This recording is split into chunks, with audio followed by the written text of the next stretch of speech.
to imagine all life as you know it stopping instantaneously and every molecule in your body exploding at the speed of light. Total protonic reversal. Protonic reversal. Protonic reversal with your host, Conan Neutron. Broadcasting from a secret underground lair in Milwaukee, Wisconsin. A gigantic middle finger to everything that is rock about music, rock and roll, and corporate power. The thing is, though, if you don't laugh, you're going to go on a killing spree with sharpened nails. Confidence of a hero or a fool. I wasn't exactly certain which. Could not be more professional. It's the real one. I choose to devote my life to. That's okay. It means something. It means something. And take that away. You know, that's my take on it. What's yours? Protonic reversal. That's like a science thing, right? Indeed it is. If there's a science thing, it is a science place. It is a scientific fact that we are all up in your face. It is time once again for the one, the only Protonic Reversal. Welcome to it. Episode 437 of this year's show. Wow, that's a lot of episodes, isn't it? And very shortly I'm going to be talking to Mr. Tom Flynn. You may know him from Boner Records, from Antler Family, FANG, Star Pimp, any number of great outfits. He has his own release under his own name even coming out. Very excited to talk to him about that. We will get to that momentarily. Before we do that, welcome to Conan Neutron's Protonic Reversal. I'm your host, Conan Neutron. I'm a rock and roll lifer that's been touring and recording for 25 years, most known for the band Conan Neutron and the Secret Friends.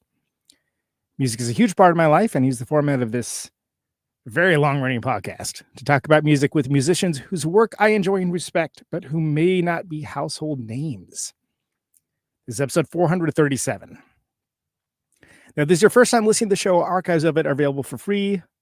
No ads, no sponsors, no kidding, at protonicreversal.com. However, if you want to support the show and get episodes sooner, $1 a month at patreon.com/protonicreversal will achieve that goal.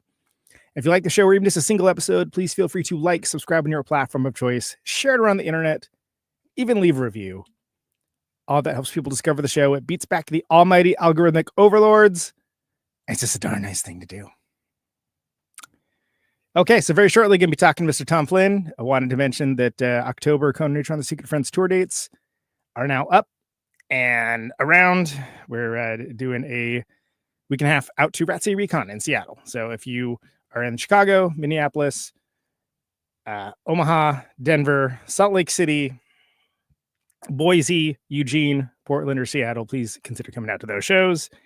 NeutronFriends.com, NeutronFriends.bandcamp.com to check all that out.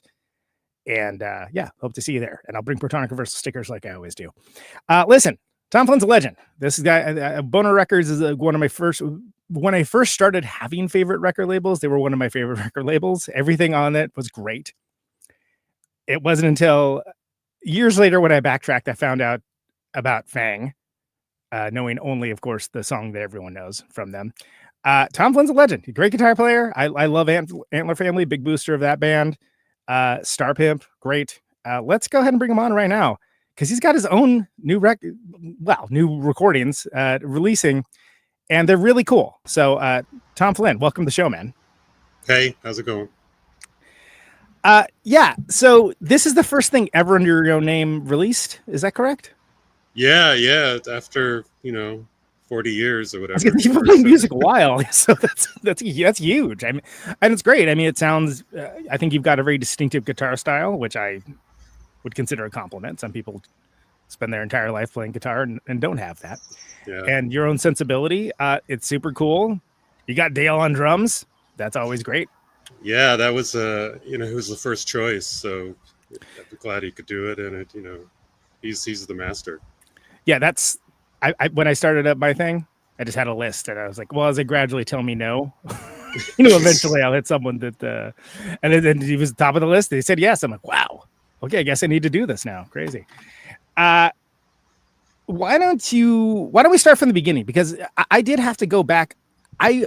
Again, early advocate and adherent to Boner Records.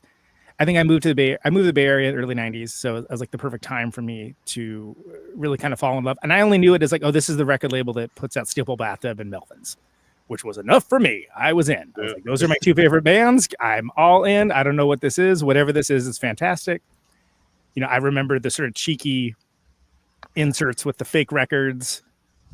For some reason, what the world needs now is Buzz, Sweet Buzz. Right. Still sticks with me to this day. And just being like, wow, this sensibility of this thing really kind of matches mine. And then finding out more about, Star Pimp, going backwards to Fang, et cetera, et cetera.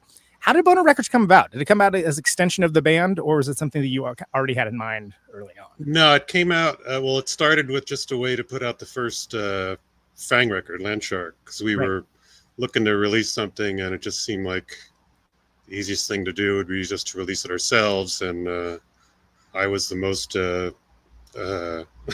organized member by far to do that. So I did it, and I wasn't expecting it to be any kind of long-term thing really at first, but then really got into it, and it just kept going from there. Yeah, you didn't think naming that Boner Records was going to be a long time. It was, it's really, I wish I'd made a different choice back then, but it's life, as a young man, I was like, hey, great. That's hilarious. Yeah, it's, hilarious on one. It's like, is it so stupid it's stupid, or so stupid it's hilarious? It's just... Yeah. Well, and that's, and so, yeah, that's that first Where the Wild Things Are too, right? The EP. Well, it was Landshark was first in 1983, and then Where the Wild Things Are was the next year in 84. Yeah, and so that's just such a different time, because everything about putting out records is so much different now. It was much simpler then. I mean, there was no internet to deal with, so it was just you just had to make them, and then you sold them, and that was like. It was a very simple process, but there was no I don't know. I'm baffled now by really, if I was really going to try to really have a really pro record label now, I wouldn't even know how to do it. Right, because it's like almost a totally different skill set at this point, right? And so did you have anyone in your world that you could kind of get advice from, or just get contacts from, or anything along those lines? I mean, the thing was, when I was in high school, we released this. I was in a band called Tapeworm that we released a 7-inch. So it's so I sort of was familiar with. Oh, okay, this is something that a regular person can do. I had to. So, and then a few years after that, when I moved to California, I put out a Fang single, just when the Fang was just me and my friend Brian from high school, who was also in Tapeworm. Right. And so I had that experience of just, okay, you just take the tape to the plant and tell them what to do. And so I knew a little bit. And then as far as like trying to sell them or promote them, I don't know. I remember calling up Subterranean, Steve Tupper there, and like asking him where they got stuff made. And I don't know. I got different advice from different places on where you advertise and where you send free records to and all that kind of stuff. And and that's so interesting, because I mean, this is before, I'm thinking of the MRNR thing, like that book your own fucking life, right? Like that at least was a resource of like, hey, here's people that also listen to weird music, and these other places that you can contact, and maybe like, what's the record store in your area? How do you, and it's so fascinating to me, because it is so different now, because again, everybody has access, technically speaking, all the time, always, to anywhere across the world immediately. But now it's almost like a lifestyle brand as a record label. It was almost more back then. You were able to differentiate between like a real thing that had, like, if you wanted to send a free record to somebody, you knew if they were a real radio station or if they were just somebody that had 10 people listening to it. Now it's on the internet, you don't know who's really who has influence and who doesn't.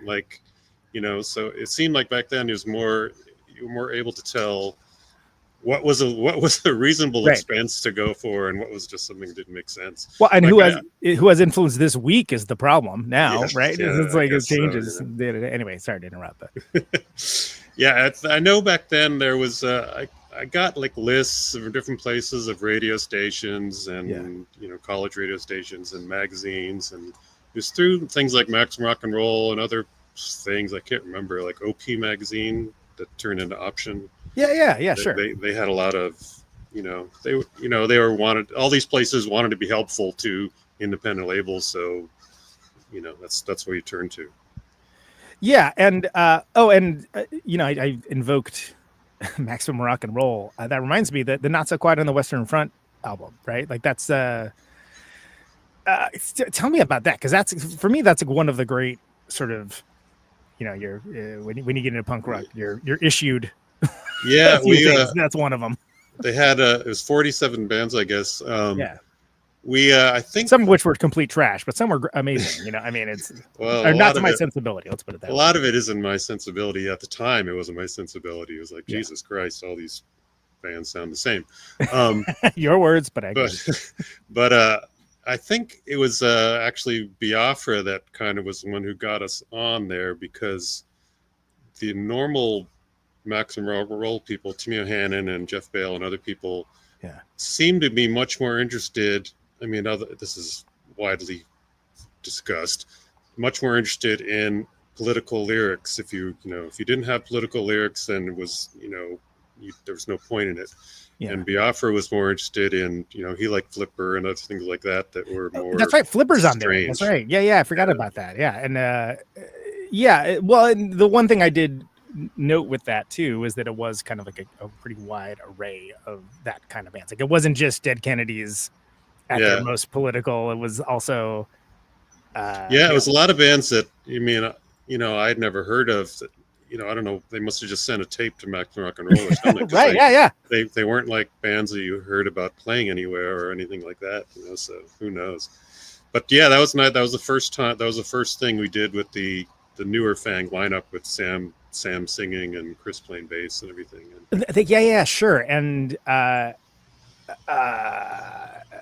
because it was Shut Up, right? Was the this is all like way before my time. So, but was that the? That's the band Sam started in. Yeah, I only knew about them afterwards. The way we got Sam in the band was actually when we had to find a new drummer, and we got a drummer in, and Sam was just the drummer's friend, and he just watched us practice once, then came and told me, "You guys need a singer." Yeah, because I was the one that was singing. Oh man, like, yeah, you're probably right. I mean, I'm not the greatest singer in the world, so But that's the thing. By all means, go for it. But that's the thing with punk rock, is you didn't have to be, but it is kind of like, oof, harsh joke. But okay, did you have an inkling at the time, in any way, shape, or form, that The Money Will Roll Right In was gonna be as seismic as it was, right? Because I feel like everybody covered it. Nirvana covered it, of course, Mudhoney. Like, I mean, I just feel like for a while I was like, wow, everyone plays this song. I saw just like nameless punk rock bands playing. I'm like, oh, I like this. I like Fang too, but okay. It is weird, they have other songs. Metallica, Butthole Surfers. Yeah. And it's a great song. No, don't get me wrong, it's a great song, but we didn't think it would be as, I had no idea anyone would care that much. But I mean, it's funny because for that Max Rock and Roll record, we had that song on the demo that we submitted to them along with others, and Tim O'Hannon listened to that and said, "There's no way with those lyrics. There's no way we can do it." And it was obviously the best song on there. So, But anyway, I mean, I know we knew it was a good song because we put it first on the first record and everything. It's right there. But no, I was really surprised that it took off, especially because it was only like 10 years later that all these people started playing it. Mudhoney and Nirvana. And that's so fascinating to me, because it's one of those things where, I mean, I feel like that happens a little more often now, that things that are older gets like rediscovered by like a different community of people, or even a different generation, right? Because you have this instant availability of everything. But I feel like that was one that, Like I knew the song, but I didn't know it was by. I was like, oh yeah, that song. That song's good. You know, and like this, the idea of seeking out who it was like never occurred to me. Like I had just had it on like, oh yeah, that money will roll right in. That's a good jam. And then I was like, oh, the Antler Family. That's a cool name. Oh well. And then it was like another couple years before I actually ever like bought the record, right? And that's just. It's such a weird feeling because like now I listen to the song and it's like I kind of forget that. Wait a minute! I wrote those lyrics. Yeah, like, it just seems so weird. I don't know. I mean, and it's like timeless punk rock classic now, right? By extension of number of cover versions, if nothing else. And it's like, did you have any indication at the time that it was anything different than? I think people liked it, but no. I mean, and it was never that much of a change from all the other songs. Yeah. You know, it was just like. But right now, we're trying. My wife and I are trying to think of some way to get it into a TV commercial. Like yeah. that would be like that's the way you really can cash in on things, man. Dude, a bank, like some bank or something. And, yeah. I think just do the thing where they only use like part of it, like they only use the chorus or something, right? Which is always hilarious when it's like, have they heard the rest of this song? I mean, leave out the fucks and leave out, you know, and just think about that Iggy Pop song used in like the Carnival Cruise Line, where it's like, you know what? Have you heard the rest of the song? Like, it's pretty ribald. Yeah. He said he's had it in the ear before. What do you think that means? But no, but it is this strange case of, I feel like all rules are off now, right? Because it seems like, okay, first of all, you have people like in Gen X and millennials that are in control of doing these things, which was first noticeable to me when you had commercials start to get weird. And now everything's just trying to get your attention in any way, shape, or form. It's completely. Yeah, I'm amazed. I watch TV and there's like Ramones songs on like 5 different commercials. It's just like it's a different world. When I was 16, that would have blown my mind for sure. Yeah. Well, and then there's, you know, remember this whole selling out argument? Remember that? Yeah. Like, oh, so and so sold out. Kids today are like, what? What do you mean? So sold out. The record sold at Tower Records. They sold out. They sold out. Yeah. So anyway, so take it back to those Landshark days, Boner Records. What was the first non-Fang thing that you released on Boner? It was Special Forces. Okay. Actually, it was kind of. I mean, I did release it technically. But it was sort of like they were going to put it out anyway, and then they didn't know how to do it. So like they kind of pressed it and sort of gave it to me to sell and put it on my label. But so I didn't really have that much to do with it. But that was the next thing. And then after that was the Boners Be Poppin' compilation with 6 bands on it. Nice. And so then. Like, how long is it until you get to like I'm thinking of like Fearless Iranians from Hell and like that that kind of stuff. Ed Hall is like a little later on, I guess, right? Yeah, the Fearless Iranians from Hell sent me a tape, and I think that the first thing was 1986 that I put out something by them, and then Bomb was a good one that got me into a different direction, and Ed Hall was like 1988, 89, something like that. Yeah, and so, and the reason why I'm kind of just picking and choosing here is because I want to kind of establish the fact, you know, your musicality, you're playing your bands, and there's difference between it's your band, but you're putting out other records, right? There's a different kind of stake involved. Like you can be a little more objective potentially about it. Yeah, definitely. Well, sure, objective. Yeah, I mean, I haven't put out that many of my own records. I mean, there's been a few, but most of it has been other people. And usually, hopefully, it's people that I'm friends with and can deal with on a good personal level, you know. And do you think a lot of these are folks you just know from playing music yourself, or? Yeah, through different ways. There's always a different way that I meet people, you know, through friends or through other musicians or through some band or what, I don't know. You know. So when do you first cross paths with Melvins? Well, it's weird because I first crossed paths. It wasn't really crossing paths, but I had been talking to Green River in like 1984. We played with Green River in Seattle, and I talked to them about maybe releasing a record. This was like when I hadn't really released. All I'd released was the Fang records up to that point, really. And they were interested, and we kind of went back and forth, and they sent me some rough mixes, and then they said they wanted to come down to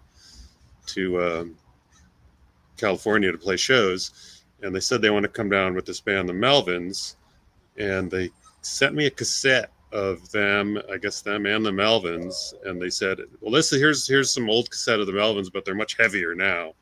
And I don't know, I listened to the cassette, and I don't remember what it sounded like, but I remember just not being impressed. Like, it just seemed like every other band. There was nothing special about it. Yeah, you know? yeah. Yeah, I like punk rock bands too. Great. And then it turned out that the Green River couldn't come, but then the Melvins still wanted to come. So Buzz called me up.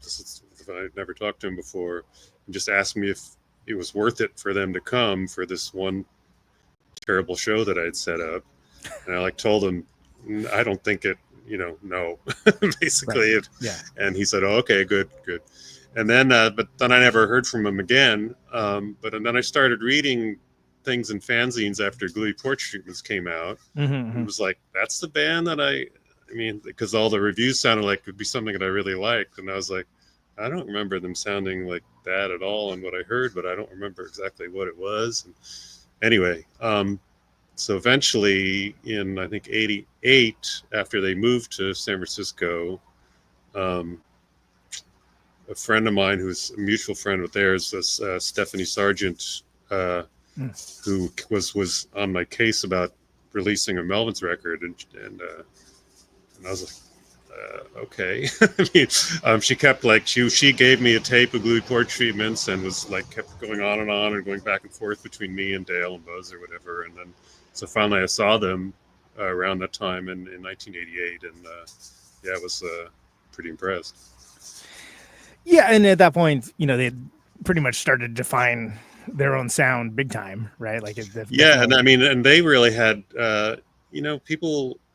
They didn't have real much of a fan base at all, really. It was weird, especially in San Francisco, people really did not like them.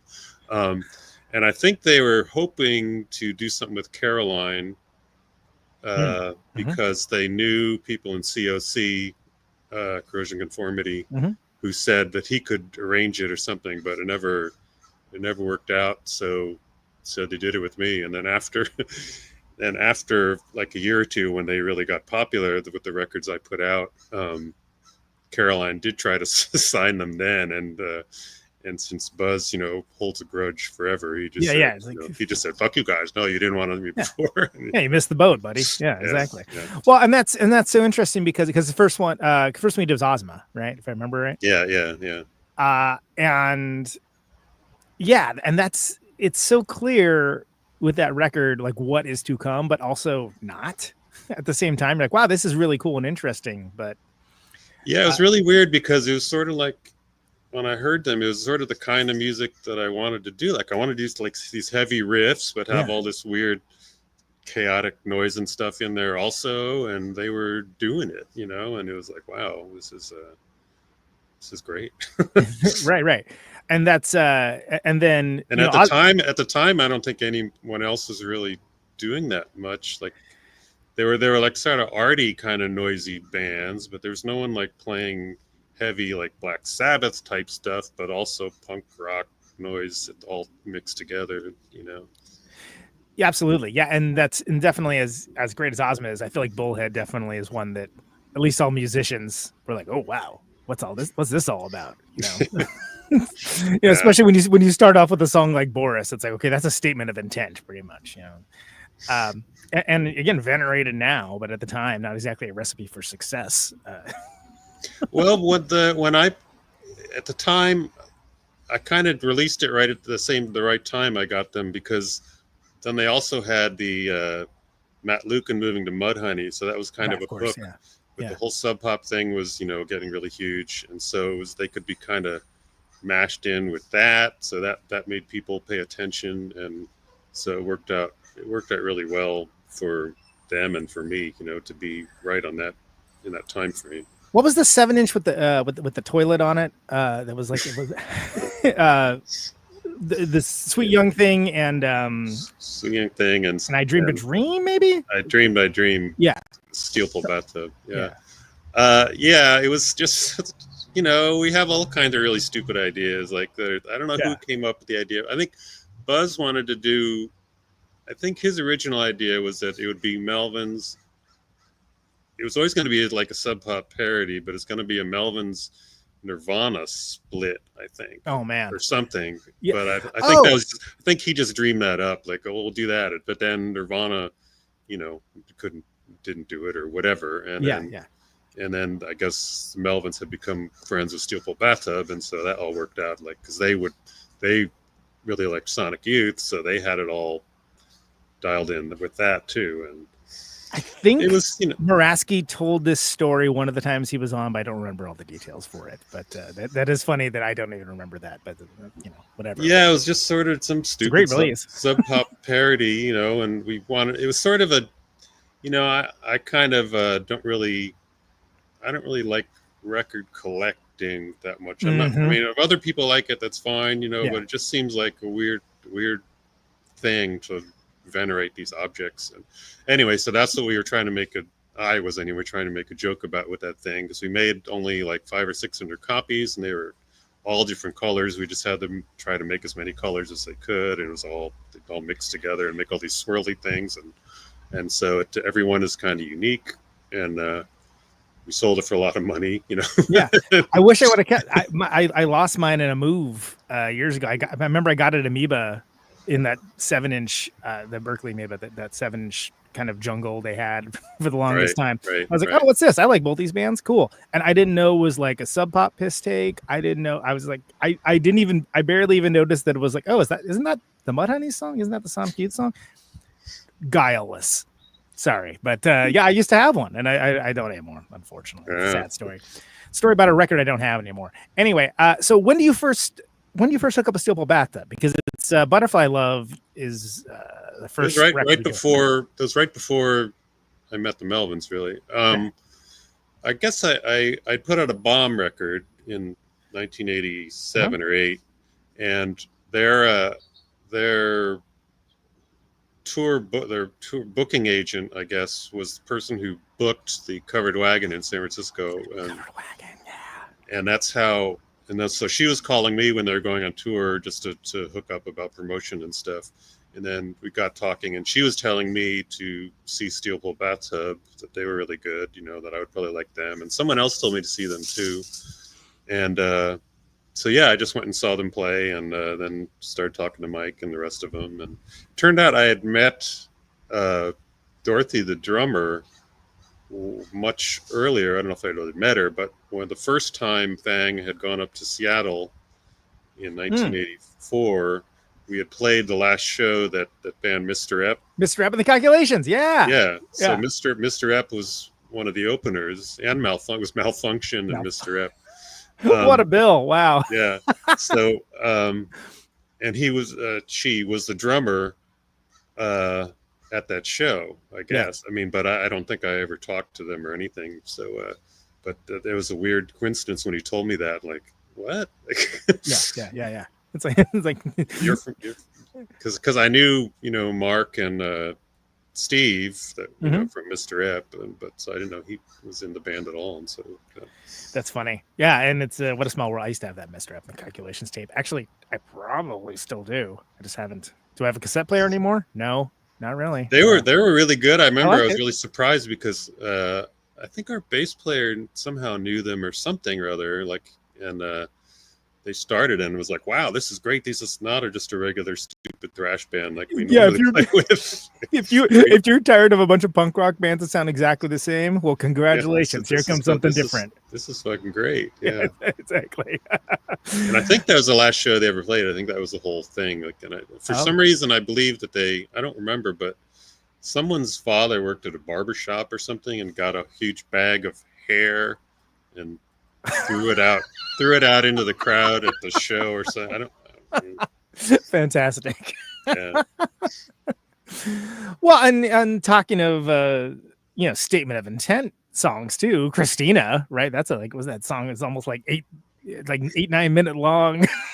album opener too, in a different way. Totally. I mean, that's another band that kicked my head in when I first heard them. I was like, "What is this?" They had a song on Lurch that they didn't use actually, Kung Fu Love. That Oh yeah, it was basically just 5 minutes of noise fucking around or something, and I think they finally like listened to it and said, "This is kind of pointless. Like, this is not even a song. We really shouldn't."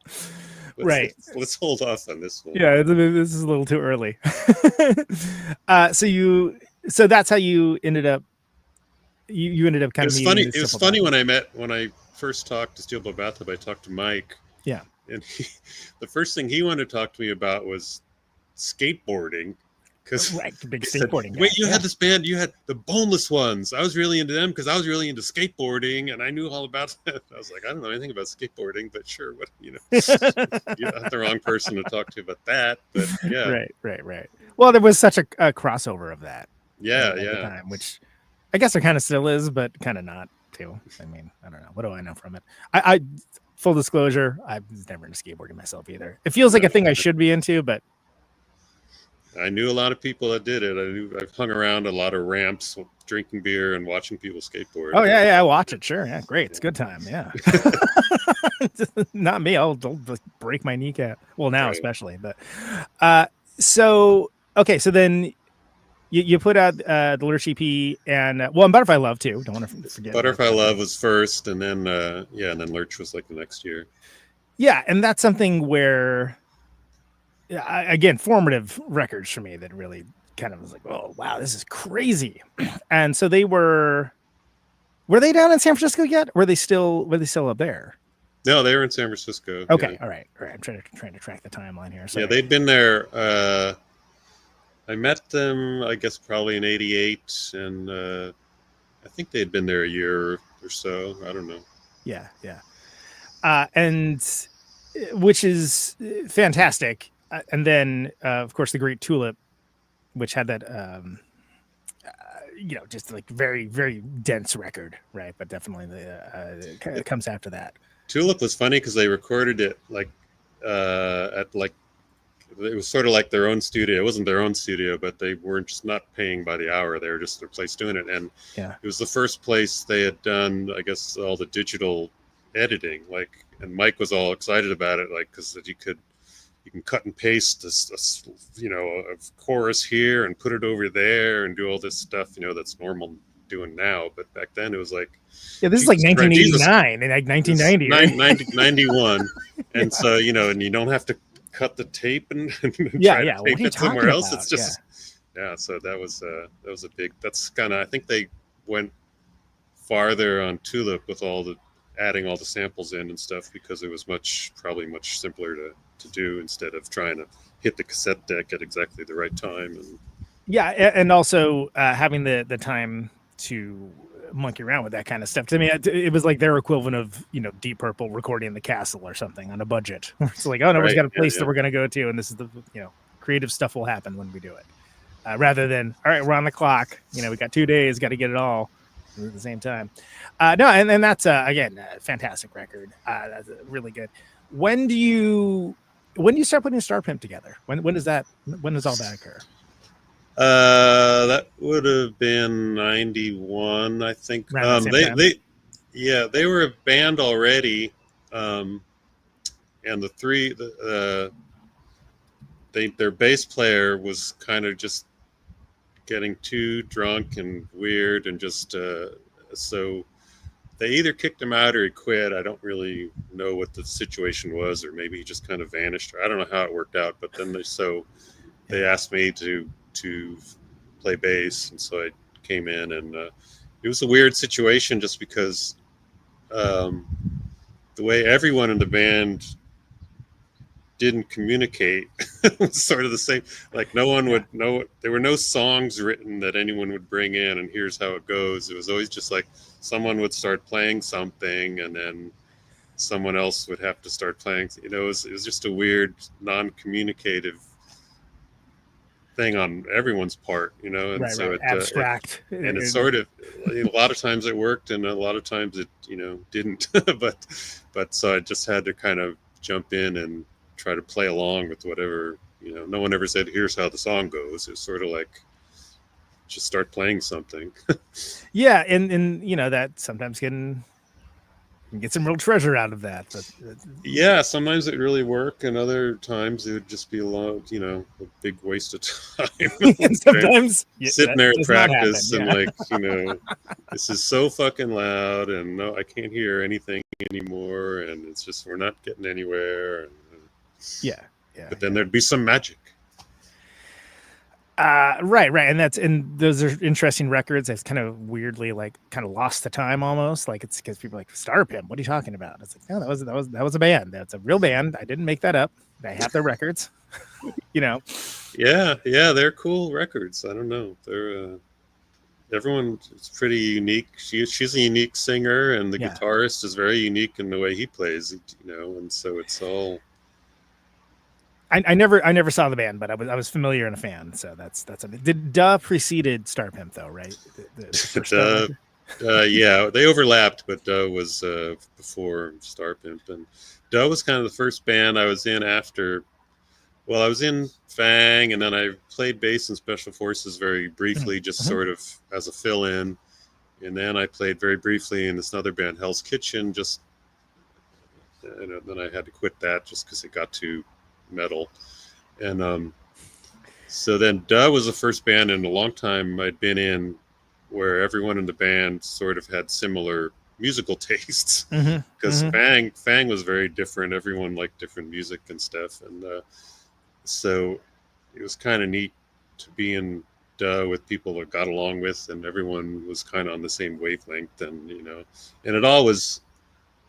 it was never like a serious artistic statement.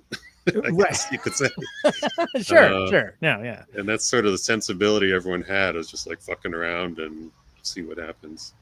Yeah. And I remember coming into it just with zero context of any kind, just being like, what is this? What is happening? Like, not in a bad way, just being like having no frame of reference of any kind, but thinking it was one of the best band names I ever heard. I was like, duh. Yeah, the name was pretty good. I think Mike and Gary came up with that name. I don't know, but yeah, it was Mike. Steel Pole Bathtub. He volunteered to play bass after we were looking for other bass players, and then he knew Bob McDonald from band Bumcon in Denver. I don't know if you're familiar with them. No. Yeah, they're an old hardcore band in Denver in early mid '80s. But he was their singer, so he came along singing, and he was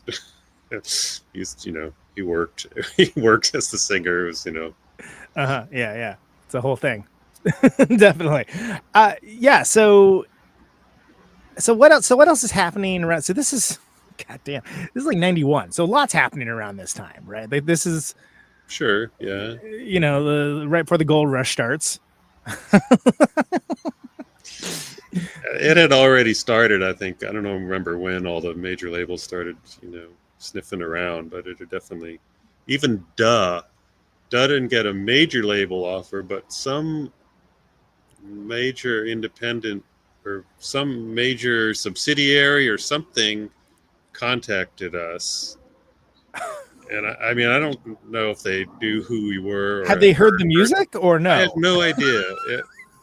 And I think I sent back some weird thing like, well, we need $500,000 and we need a full this and that, and just playing along with the ridiculously of it. But I mean, they definitely took chances on some weird ass bands, like when they were trying to figure that out. I don't know. I mean, like all these bands, like even Bomb got a major label deal. That's crazy. Which it was the weirdest deal, because I think they got signed and a record went out, but then like Bomb tried to contact the label, and the label did not know who they were. Like, it's like did not know they put out their record. Or they didn't have a copy of Hits of Acid on their record wall or anything. They didn't have their own record. It was just like, you're not on Reprise, and then they're trying to convince them, yes, we're on Reprise. You guys put out our record. Like, wow. I don't think so. That's a new level right there. That's crazy. Yeah. So how does that work for Boner Records, right? Because obviously with Nirvana hitting the way they do, and Kurt's association with Melvins, that turns into the whole Atlantic thing and stuff like that. But how I'm curious because again, I was just a kid. I had no frame of reference for any of this stuff. Business wise, how did that work for Boner at the time? Well, I had no, I didn't get any part of the deal. I mean, but I mean, just in terms of being in that environment and like kind of. Well, yeah, it was kind of neat. I mean, it was. I knew that these bands should have more, like the Melvins should go on a major level, should have some sort of bigger thing, and I didn't know how to do that, and I didn't really. It's not something I really would enjoy. Like everything I did was sort of just to try to. I tried to make it a good label to try to be reasonable and responsible and everything, but I also never really wanted to be. Wasn't your raison I d'etre? didn't want to be. I didn't want to be too corporate with it. It was just it was more sort of on an artistic level. I wanted it to be kind of, I don't know. Like let's get cool stuff out into the world the best that I can with the resources. Yeah, and so I knew that for something like the Melvins, they probably should have more of a no nonsense promotion department to push them and all this stuff. Even though, I mean, the major label records sold probably more than the stuff I put out, but not a lot more. Maybe twice as much, but maybe not even that. I mean, they eventually got dropped because.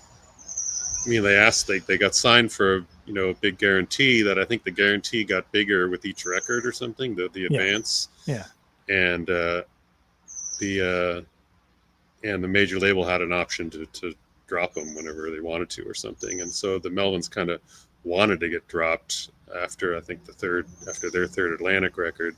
Right. Stags, I think Buzz said he did it, but it's not exactly going to be like what was in the mainstream at the time. Let's put it that way. Yeah, I think Buzz said they did it in a way where on their contract, if they supplied or if they said they were ready to go forward, if the Melvins said they were ready to go forward with another record, then Atlantic had to give the money out within a certain amount of time right then or something. Mm-hmm. And so like Buzz, something like they waited until the last minute and said, okay, we're ready. Now we need the money. And Atlantic said, oh, we need some time to think about this or whatever. And they said, well, then the deal's off, and that's how they got out of their contract, I guess. I don't know. Interesting. Yeah. Well, and it's funny. They basically got to do whatever the hell they wanted and got away clean. It's like the only success stories. I mean, I don't think they probably never got an actual royalty payment because it all was in advances, it was enough, right. So that's probably why Atlantic said, well, we need someone that's going to sell 1 million records and you guys sell 100,000 or whatever. And it's not. But then also there was a certain status in having like the boutique band that all the bands like, right? That can bring in, the next Nirvana because everybody at the time, oh, I need the next Nirvana, who's the next? I mean, I don't know why they would have, why Atlantic wouldn't. I mean, I don't know how much money they were supposed to be paying, so maybe it really didn't make economic sense. But yeah, I mean, it seemed like they're a successful band that could make anyone lots of money. So I don't. Same. But that said, I always say that, like, if you cater to my sensibilities, you will never make millions. So take it that way too well. Speaking of which, we kind of briefly talked about Bullhead. I want to talk about LYSOL and the inevitable nonsense that occurred with that, because that's one of the great. I feel like Tad got it worse with. Yeah.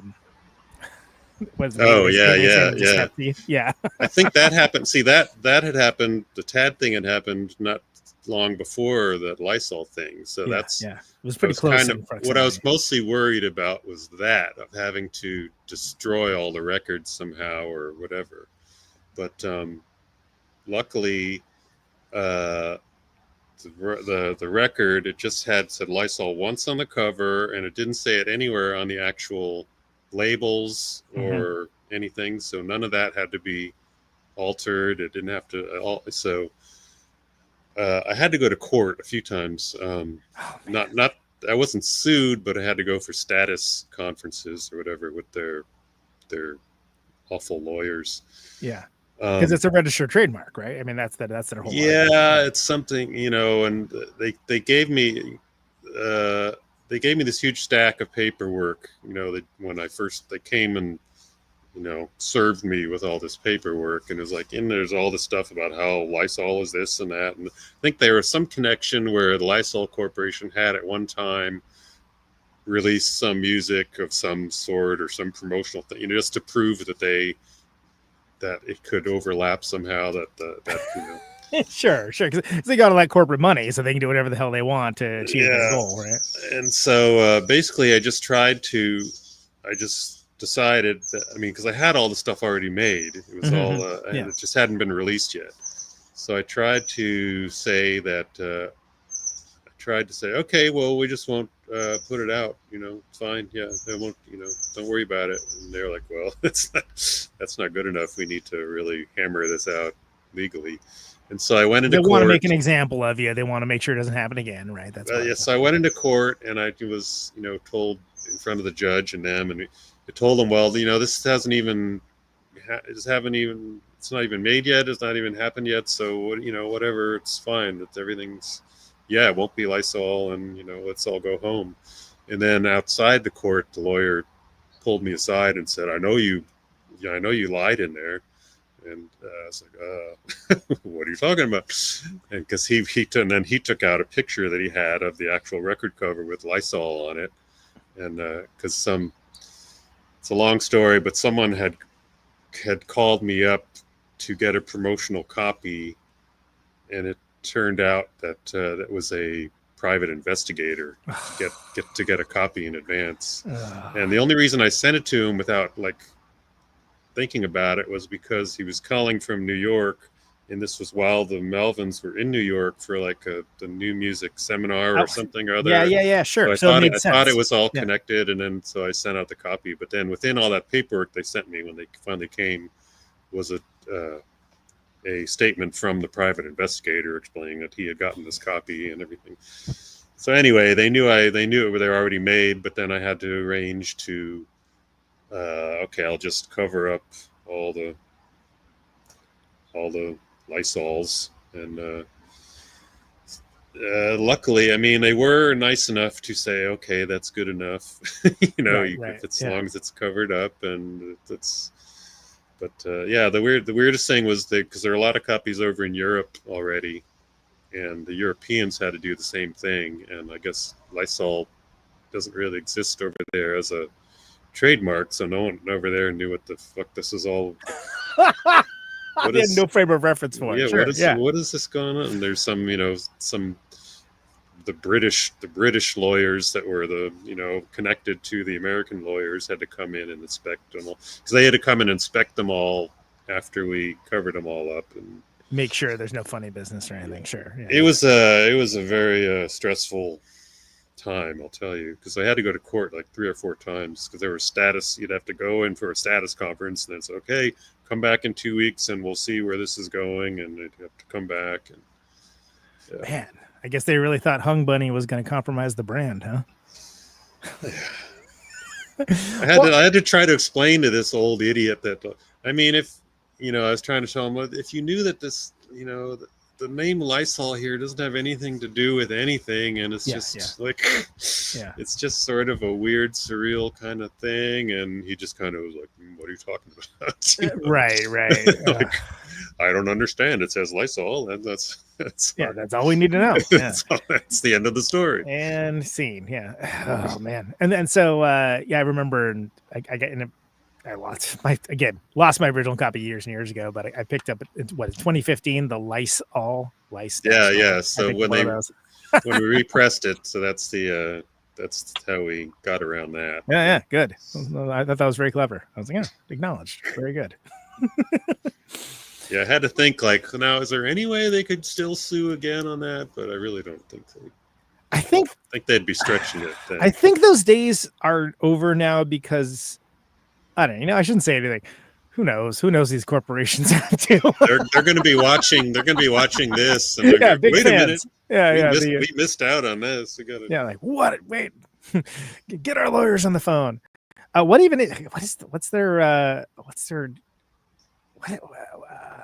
is their parent company? Don't they have are they part of one of the big conglomerates or something?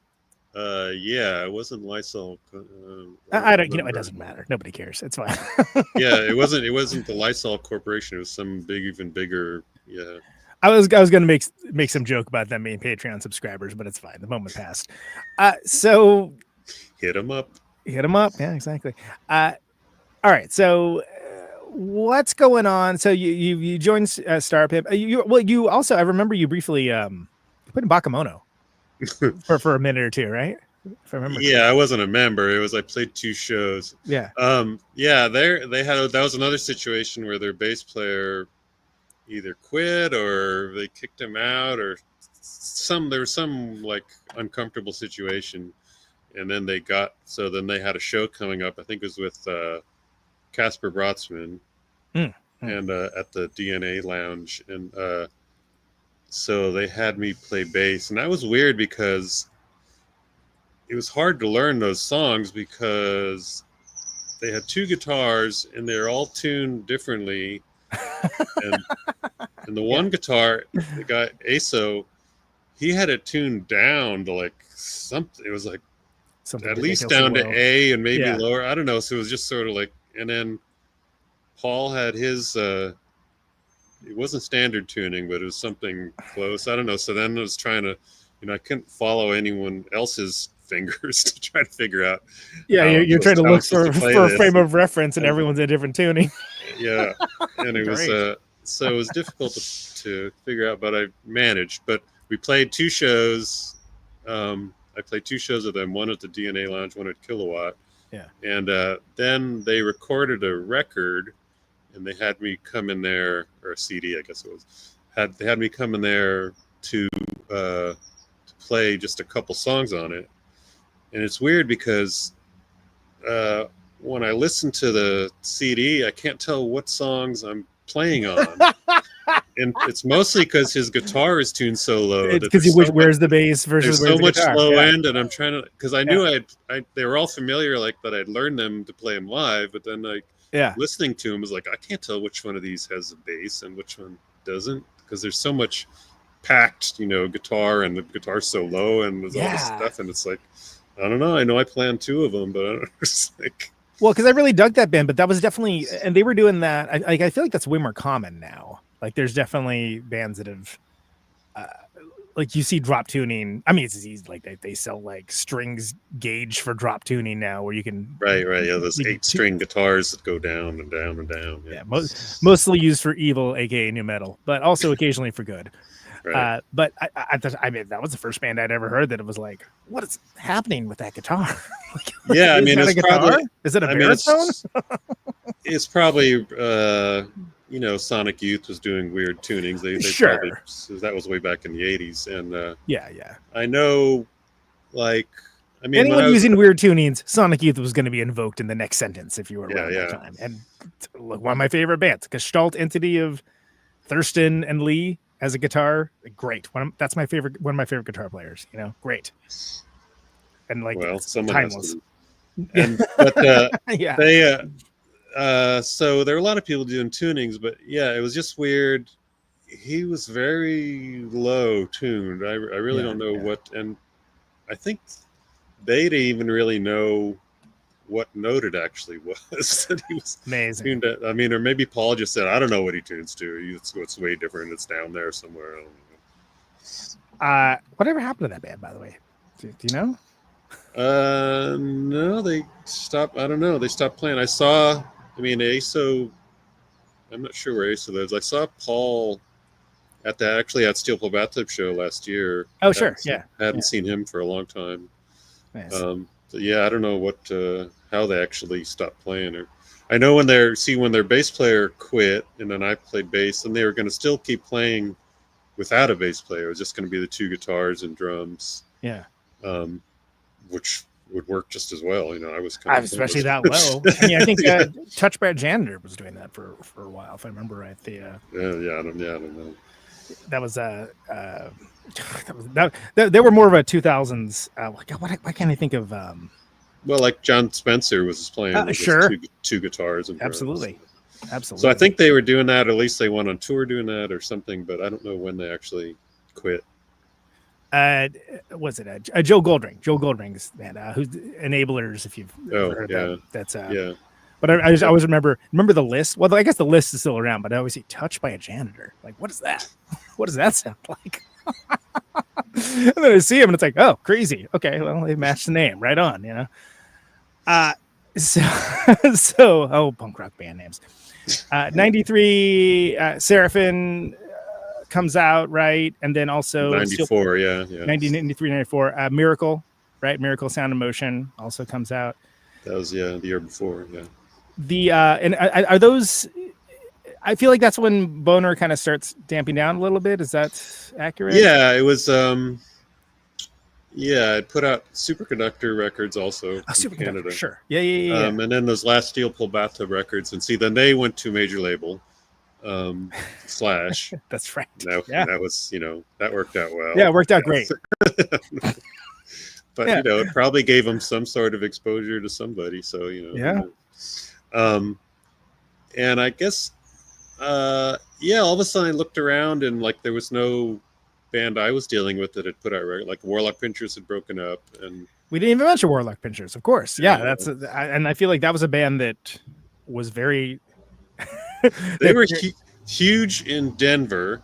I was going to say regionally popular and very unique. They were huge in Denver, and then pretty okay, on a small level everywhere else. But yeah, it was pretty amazing. Like you'd sell so much stuff to Denver. So yeah, but when after the Steel Pull Bathtub Cocktail Suggestions and that Star Pimp record, and then I just sort of looked around and there wasn't anything that was in the works, and it was kind of like I'd kind of just it had started to be not as fun to put out records anymore. It just got to be kind of a chore, and I don't know. I knew I would keep selling Melvins records and stuff, and so I just took a break, and the break just lasted 20-30 years. right, exactly. But it's interesting that you kept the back catalog. Yeah, well, I mean, why wouldn't I? I mean, it's just a matter. It's all the work is done, so you just have to keep the stuff in print and sell it. And at first I was my own distributor, so I would sell stuff to all the different distributors myself. But then eventually, when I wasn't that active anymore, I just handed it all to Revolver to sell, because we were already sharing warehouse space and all this other stuff, and we were friends, and that worked out great. And so they just took care of all the sales, and all I have to do is keep the stuff in print. Yeah, and so that led to was it Kill Rock Stars that did that last Star Pimp record? Yeah, well, that was after I kind of stopped, but also I figured they would do a better job than I did, which didn't really turn out to be the case, because I figured they had more of some sort of reputation, like with Bikini Kill and other whatever, I forget what else. Unwound. Yeah, they had Unwound, Bikini Kill, and I don't know if they put out Sleater Kinney or not, or was that? Yeah, right? Didn't they? Wait, see, now I'm doubting myself, but yeah, I don't know. I knew they had put out some big. Well, that first one is Chainsaw. I remember that, but I think from Call the Doctor on. Maybe, I don't know. Well, because I worked at Tower Records in '95, and I think that's when that came out, if I remember correctly. Yeah, I don't know. Yes. But anyway, I thought that they would do a better job for Star Pimp. Right down the line, right? But it turned out it didn't work out that way. It was weird because when it came out, he told me how many he pressed, and it was like he pressed, it was like 3,000 or something. It was like, really? Like, you think? And he's like, well, it's all pre-orders, and I was like, all right, great. But then that's not the way it worked. So didn't really. I mean, part of it was that the last tour we did kind of was shitty too, and that we just didn't have. We were booked in all the wrong places, and plus there was just somehow less interest. And I don't know. The tour we did in like '94 went really well, and then we did a tour in '97, and it was just like, where'd everyone go? What's going on? The worst. Yeah, it was just it was a weird, depressing thing, and we broke up right at the end of that. Just like, this is no fun at all. Let's just quit. Yeah. So meanwhile, you still have the was it like Money Will Roll Right In ends up being like a weird kind of echo coming back and forth now and again. Oh, Nirvana's playing it. Oh, Metallica's playing it. Or Bundle Surfers are playing it. Mudhoney's playing it. It was weird. I didn't know Nirvana was playing it because I mean, I had seen things on the internet about Nirvana playing it or whatever, like some video of them playing it. But it was always like, I always thought they were talking about, I know he guested with Mudhoney at some point. Kurt like sang it with Mudhoney or something. I figured that's what people were talking about. And then finally, it wasn't until they actually, Geffen actually contacted me about when they were releasing the live thing. The live thing. So they had to get in touch with me about that because it was a live thing and also DVD, so they needed special rights for that. That's right. Yeah. So that's when I realized, oh shit, they really did. Well, because they never made like a studio recording of it, if I remember correctly. It's all just like there's a bunch of live versions. Like there's a bunch of bootlegs that have it on there. I've only heard the one, the Reading Festival one. I don't know. Maybe they played it again some other time, but probably. But I've only heard it at that Reading Festival. Yeah, maybe it's all the same version on the different CDs. I don't know. Like I said, I was a dumb kid when I'm a dumb adult now, but I couldn't tell you. I'd have to look through my CDs, which again, there are boxes over there, so I see the problem. No, but it's again, it's this constant like echoing, kind of coming back. Like, oh yeah, there's that song again from what 82. Yeah, it was weird. It was like, and then I hear that the Butthole Surfers played it also, and then Metallica, and it's kind of like, I mean, who's like, is it going to be Madonna next, or right, yeah. Taylor Swift Idols doing a version like what the fuck? Yeah. Why not? I was thinking like, can't someone do a different song or something? Yeah, I wrote other songs, right? Yeah. So what's the break? I'm less familiar between Star Pimp and Antler Family. Antler Family is where you kind of got back on my radar because I was like, and honestly, I only know because of Mia, and then I was like, oh shit, that's Tom Flynn on guitar. Crazy. That's awesome. Yeah. Well, before that, I mean, I didn't do anything for a long time after Star Pimp, like for 15 years or something. Still running a label, just repressing stuff and selling stuff. But I didn't really play anything. And then it was actually Sam McBride from Fang had contacted me because he wanted to get some. What he wanted to do was he explained it as sort of a lo-fi thing, like some sort of lo-fi project, and I was like, well, I don't know really what means lo-fi, what's lo-fi and what's not lo-fi, but we can start to see what's happening. And so then we started the band Cornelius Asperger and the Bicurious Unicorns. And at the same time I did some Fang reunion shows and actually ended up sort of playing in Fang again for a couple of years, like in 2013, 14. That's right. Yeah. That was. And it was actually through that where, because Mia knew Sam, and so she had seen me. She didn't know me, but she had seen me play at one of those Fang reunions and really liked what I was playing or something because I'm so cool. And so then it was actually at the same time that Cornelius Asperger broke up because Sam quit. And then she contacted Sam to see if I would play with her. And so then we got together like the year after that.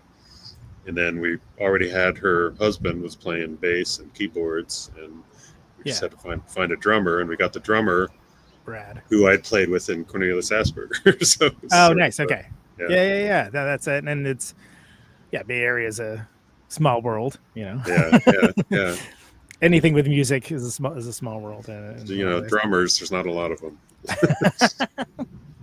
Yeah, and so then when does that? So I'm trying to remember. We recorded. 2019 is I think when I kind of became my attention. So yeah, we had started playing like 2016, 2017 or something, and playing shows, and then we took a while to record a few different sessions, with time in between. And then we were sitting around with the finished album, wondering what to do with it. Like, is it worth pressing, or do we just put it out digitally, or what do we do? And then eventually the pandemic came along, and so then we said, well, we definitely can't press anything now because the only way to sell it is at shows, and we can't play any shows. And that's right, because when we played with you in 2019, you hadn't recorded the record, but then I remember we probably had recorded it, but it wasn't done yet. It wasn't complete. But then we did a couple of those quarantine compilations. The quarantines. You guys were on one of those, and I remember I was being like really excited about it, and I was like, "Wow, I can't wait for people to hear this music." And it's hard when a band can't play shows and you're at like that level. It's what are you gonna do? But it's great. It's a great record. I really so then a few years after that, like I don't know, a couple of years ago, we finally decided to put it out, and it was weird because our drummer Brad had we thought he had quit the band. Like he had said, I don't know how much time I got to do stuff, and so whatever. And we thought he had quit, and so we were looking for a new drummer, and then I think he heard we were going to be playing or something, and he contacted us and said, "What the fuck? I'm your drummer." Like, you didn't let me know. I didn't quit. What are you talking about? Oh man! So we got him back playing with us, so that worked out well. That's great. Just this lack of communication. Yeah, it happens sometimes. Well, and that's I think that Antler Family record is great. Like, I think if people are not familiar with it, they absolutely should check that out. I was like, link it in the show notes. I wanted to have you on originally. Have you and me on for that. I don't know, kind of dropped the ball there, I guess. Sorry. Yeah. I mean, it's a one-man show. What can I say? It's sometimes a crack show. I get to it eventually, though. Someday you'll get it right. Someday, yeah. I mean, it's whatever. So believe it or not, that's not the most egregious example, by the way. But that's a story for another day. So then, the Mia gets real busy with the other collab, and she's and then they moved, right? They moved like South America or something. She and Tom, her husband, moved to Portugal. That's right. Yeah. They moved. I mean, it's up in the air when they're returning. I mean, they were going to be gone for 6 months, and it's been over that now, I think. But I've talked to her recently. She wasn't sure when they're coming back or what's going on. Is that a pause on the band, or is that kind of like? Well, it is until they get back. Yeah, I mean, if she comes back, we can. If she and Tom come back, I'm willing to play again. So we'll see what happens. So is the state of affairs for that what led you to recording the songs under your own name, or is that? Yeah, well, I'm in another band, Suboptics. I forgot about Suboptics. There's also we're also figuring out what to do with that. But yeah, for the single, I had these two songs, and actually one of them we had played live a couple times with Antler Family. Yeah.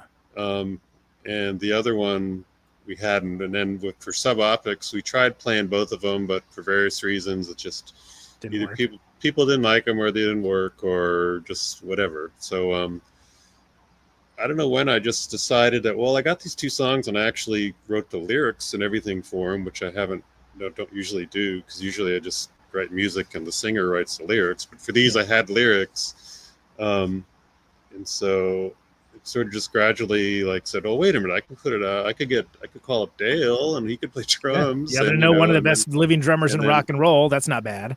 And I could get Marcel from Star Pimp to sing on it, the backup co-vocals. Yeah. And boy, this will be great, and then so it just sort of came in my mind that, wow, I should just do that. I might as well. I've never done a solo thing before, and I don't know, it just seemed like a cool fun adventure. Yeah, and I feel like if folks know you from your other bands, like, you have a unique voice, like there's a through line for it, even if it's exactly a 1-for-1 correlation or continuation.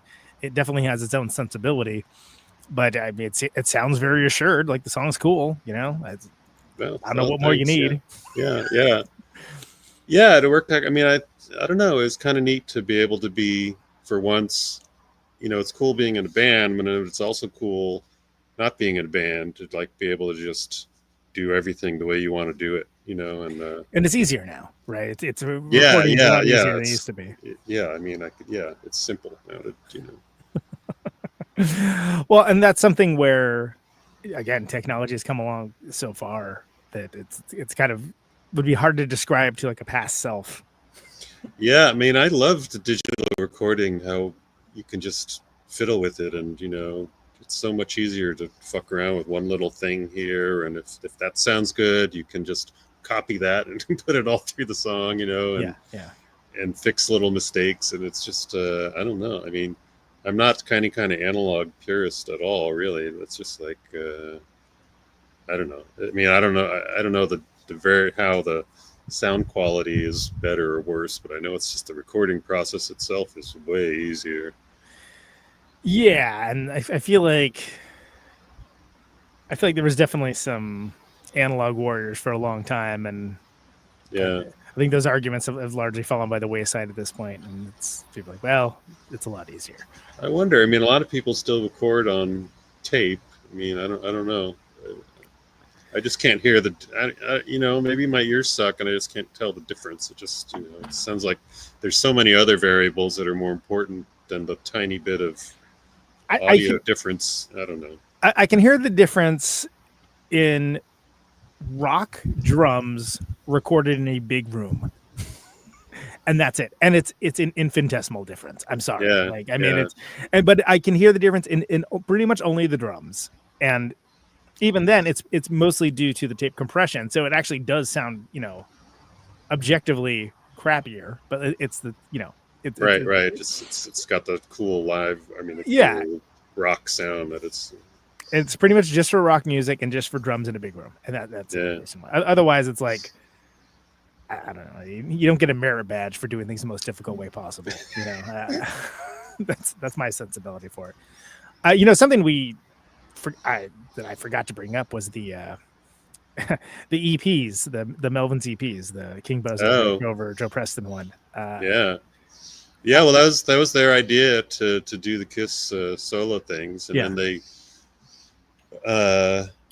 they just gave the solo records. They had them all, I guess, and they just gave them to me you just got to duplicate these, and they had the guy we both knew, Harvey Stafford, to paint the covers. Oh yeah. He did the he did the cover, Bakemono cover. And the single version of Night Goat, right? Yeah. That's my favorite version of that, actually. I used to have that one. It's much better. It's much better than Houdini. Yeah. They had him.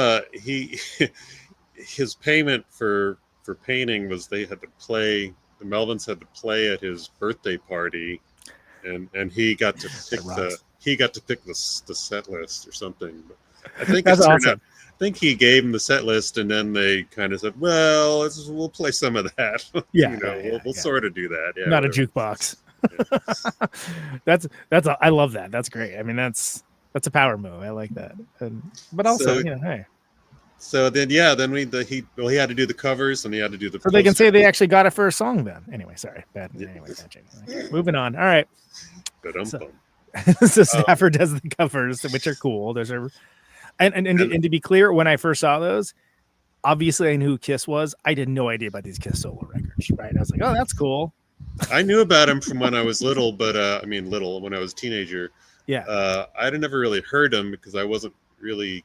Kiss was not really something I went for. Yeah. But I knew about the solo records, so it seemed like a funny idea to me for sure. Yeah. It fit with the sensibility of the band and the record label for sure. Just the thing I'm most proud of is that I actually did that Melvins logo to look like the Kiss logo. I'm the one who drew it by hand. Oh, nice. Every time you see it, I think it's my work. I had to, did it really big, and then you could just shrink it down. So I had that. I think it was a Melvins Army shirt. I had that for a shockingly long amount of time before it gets disappeared in a move. Yeah, well, I think my ex took it actually, but whatever. That's neither here nor there. It's my work, my proud work, my proudest achievement. There you go. It's a timeless piece of art in a different way. That's not that one song. Yeah.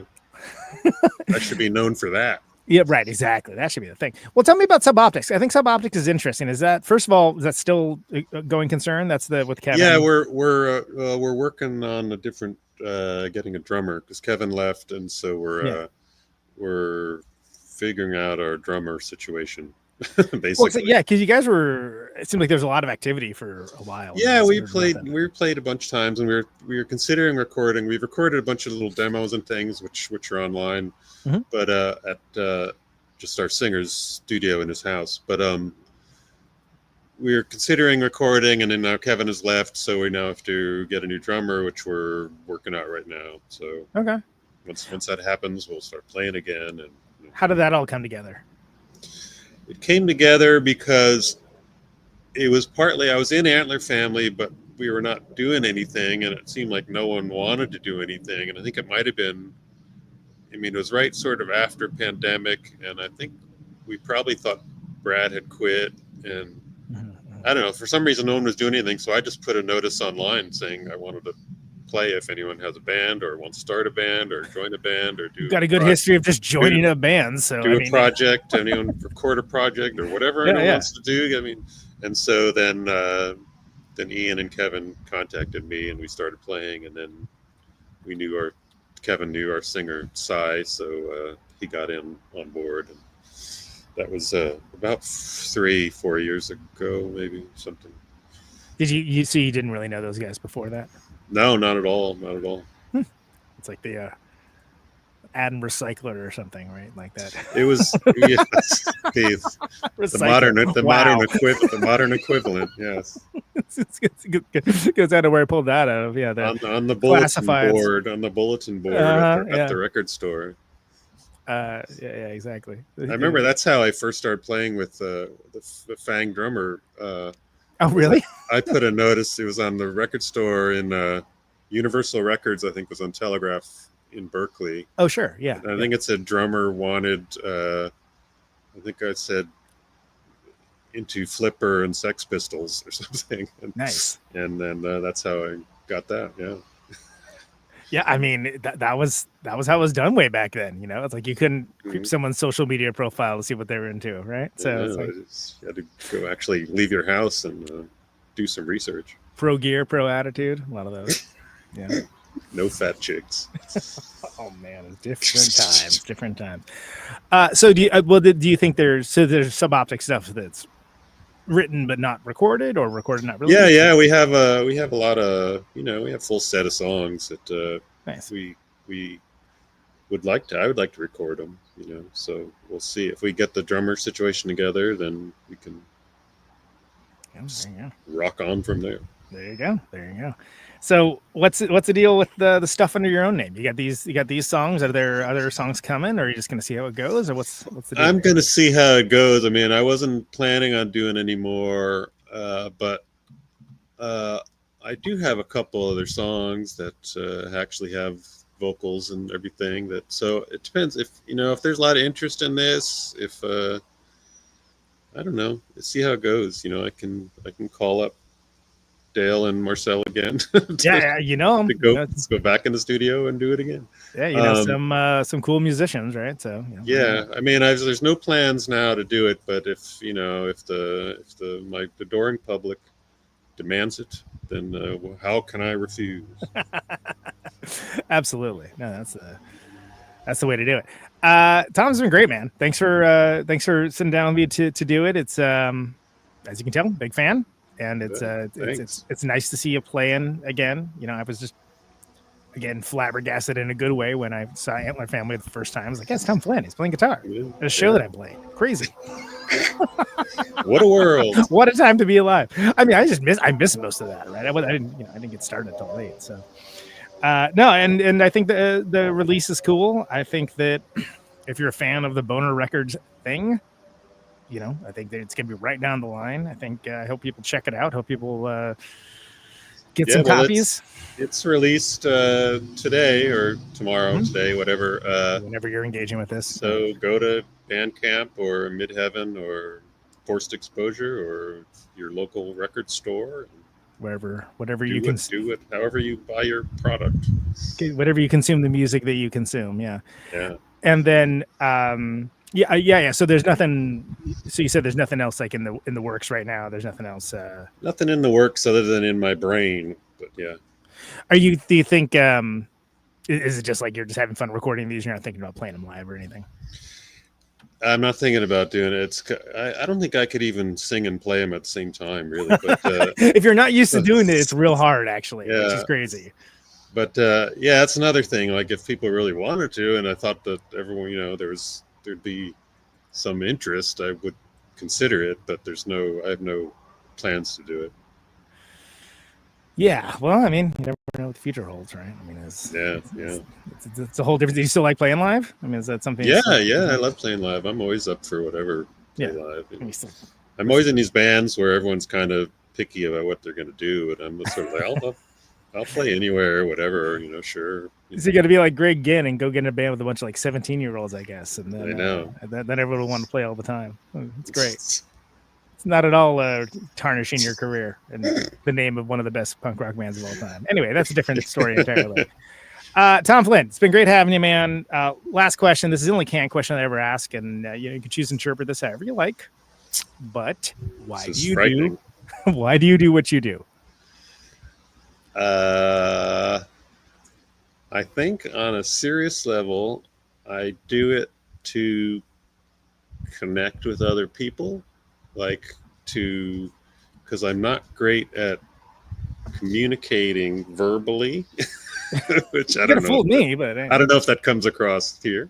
No. But so I like playing music to actually interact with people, to let them experience what I'm doing and express myself to other people in that way, and so they can see what's going on. And the same thing with the label in a way. Like I almost used it as it was to sell records and promote the bands, but it was also sort of a self-expression in a way, because I would do a lot of designing and advertising and promotion and write different little blurbs and garbage and stuff. And so it was sort of a way to communicate that way, to put myself out, So I guess that's a serious reason, I suppose. Serious reason as any. Well, I appreciate that you do, and it's been great talking to you, man. Yeah, you too. Thanks. And check you later. Hopefully it won't take me multiple years to get it together next time, right? And I'll see you when you're out here next. Yeah, it won't be long, hopefully. All right, take care. Bye. Tom Flynn, everybody. What a cool guy. That's awesome. Love that dude. Love that guitar player. Check it out. You can go to Bandcamp, Tom Flynn, FLYNN 1000.bandcamp.com. Do the Thud is the name of the release. There's Do the Thud and Balloons versus Grenades.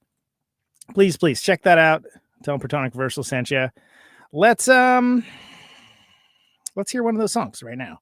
This is the title track, Do the Thud.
There you go.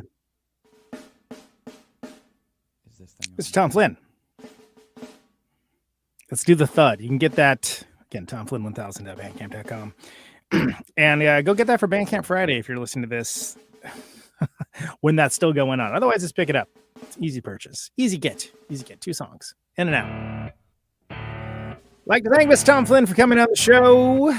Great having him. It really was a long time in gestation, but that does happen sometimes. You, of course, have been listening to Protonic Reversal. Thank you so very much for listening to it. The show streams live Thursdays, 8 Eastern, 7 Central, 6 Mountain, 5 Pacific. Streaming live on YouTube and Twitch. And then podcasted later everywhere. Always free, no ads, no sponsors, no kidding. But if you like the show and you want to get episodes sooner, patreon.com/Protonic Reversal. The LYSOL parent company. They're all patrons. $1 a month, patreon.com, Protonic Reversal gets stuff earlier and helps support the show, helps keep the lights on this joint. That's appreciated. Thanks for folks liking, subscribing on platform of choice, sharing around, leaving a review. All that helps people discover the show. And Mrs. America and all the ships at sea. Beats back the almighty algorithm overlords, and we do appreciate that. Yes, we do. Yes, we do. Next week, Daniel House from Skin Yard. Yeah. Because the Creative Asylum, he has a new podcast he's launching as a 50,000 watts of power. As a rock vet, but not a podcast vet. So that's interesting. Very excited to talk to him about that. Coming up soon. Lots of other stuff coming up as well.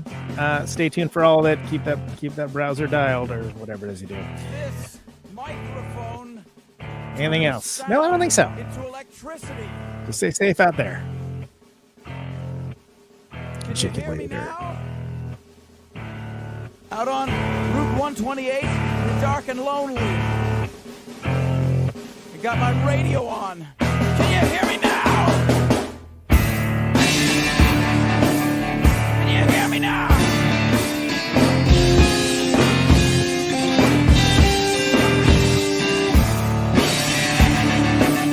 Can you hear me now?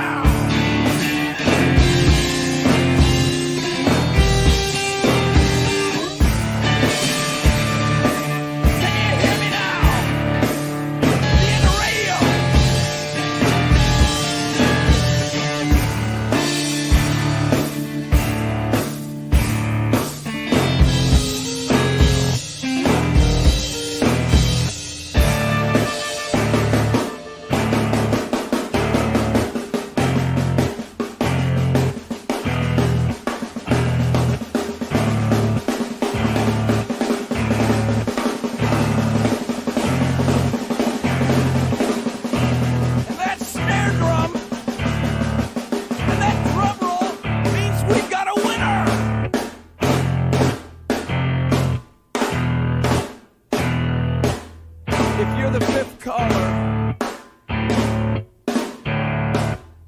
or any caller at all,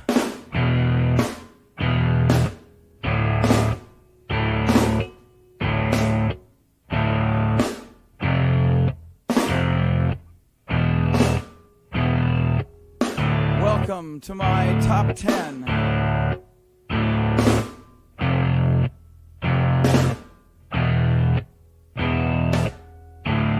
I'd like to thank our sponsor. But we haven't got a sponsor. Not if you were the last man on earth.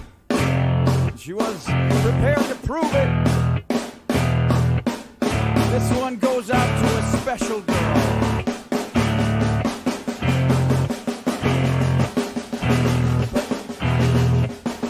There is no special girl.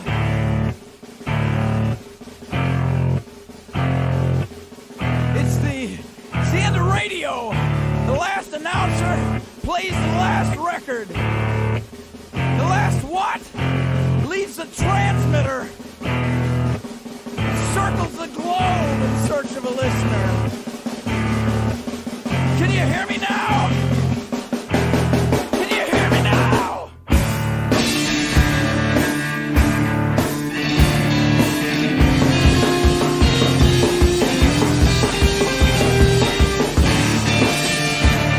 Can you hear me now?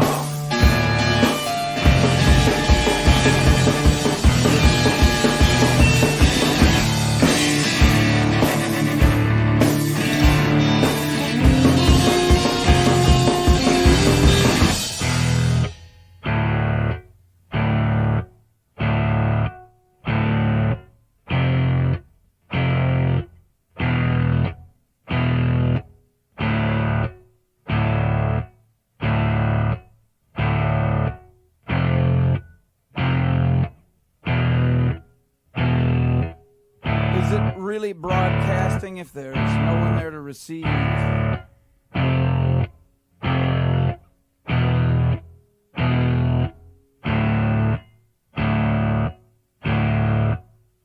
the end of radio. As we come to the close of our broadcast day,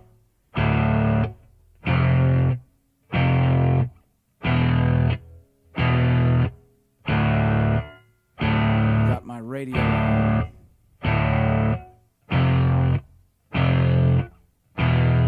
Can you hear me now? Can you hear me now?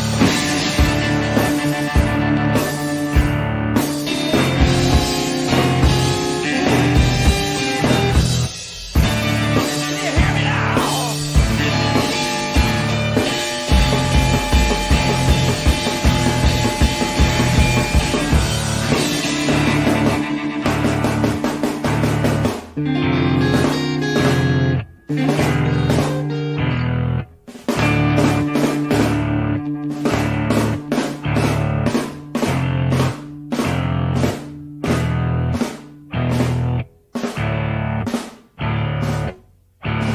This is a test!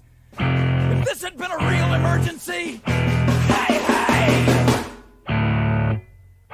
This is a real goddamn emergency!